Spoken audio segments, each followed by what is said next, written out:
आज का स्टोरी है परिवार का महत्व। कभी कभी अपने पास जो है उसमें संतुष्ट नहीं होते हैं और अधिक पाने की चाह में लगे रहते हैं। अधिक पैसे कमाने की चाह में हम अपने परिवार को ही भूल जाते हैं। ये कहानी उसी के बारे में है। सेठ धनीराम एक धनी व्यापारी थे जो हमेशा पैसे कमाने में लगे रहते थे, लेकिन अक्सर अपने परिवार पर पर्याप्त ध्यान नहीं देते थे। उनकी पत्नी, जिनका नाम सुशीला था, उन्हें यह समस्या बार बार दिखती थी। वह कभी कभी अपने हवेली के सामने रहने वाले मजदूर मोहन और उसके परिवार की खुशी देखकर उल्हाना देती। तुम हमेशा काम में लगे रहते हो, तुम्हें ना अपनी फिक्र है और ना ही परिवार वालों की। मोहन के परिवार को देखो कितना खुशहाल है। इस पर सेठ धनीराम ने ठंडे दिल से जवाब दिया, मोहन कभी 99 के फेर में नहीं पड़ा, वरना इसकी सारी हंसी और मस्ती चली जाती। सेठानी ने पूछा, 99 के फेर का क्या मतलब है?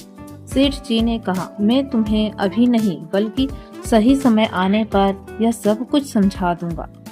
फिर एक रात सेठ धनीराम ने रुपयों की एक पोटली को चुपचाप मोहन के आंगन में फेंक दिया।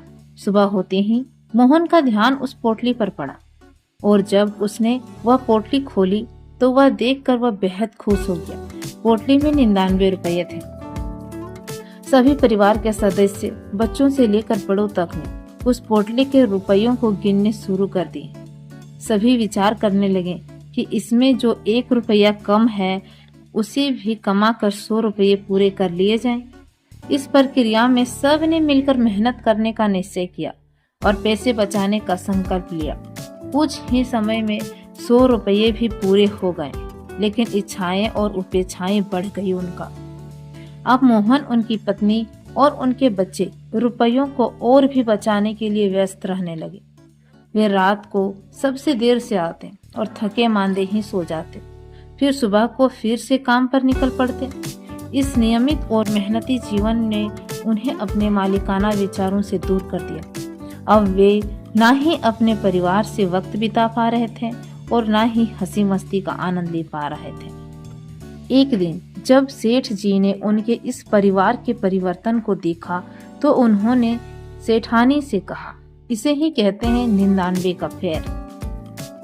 सेठ धनीराम के अनुसार अधिक पैसा पाने की तमन्ना से हम अक्सर अपनी खुशियों को भूल जाते। यह कहानी हमें याद दिलाती है कि हमें अपने परिवार और अपने खुद के साथ बिताए गए समय का मूल्य जानना चाहिए और हमें उसका सही उपयोग करना चाहिए। अधिक पाने की चाह से बचकर हम अपने जीवन को सरल, सुखमय और संतुष्टपूर्ण बना सकते हैं। तो फ्रेंड्स, इस कहानी से हमें यह सीख मिलती है कि व्यक्ति को अधिक पाने की चाह बिल्कुल भी नहीं करनी चाहिए। वास्तविक सुख और चैन उसी में है जो हमारे पास है। तो उम्मीद करते हैं कि आपको मेरा बताया गया मोटिवेशनल स्टोरी से आप प्रेरित हुए हैं। तो प्लीज चैनल को सब्सक्राइब करके शेयर करना ना भूलें।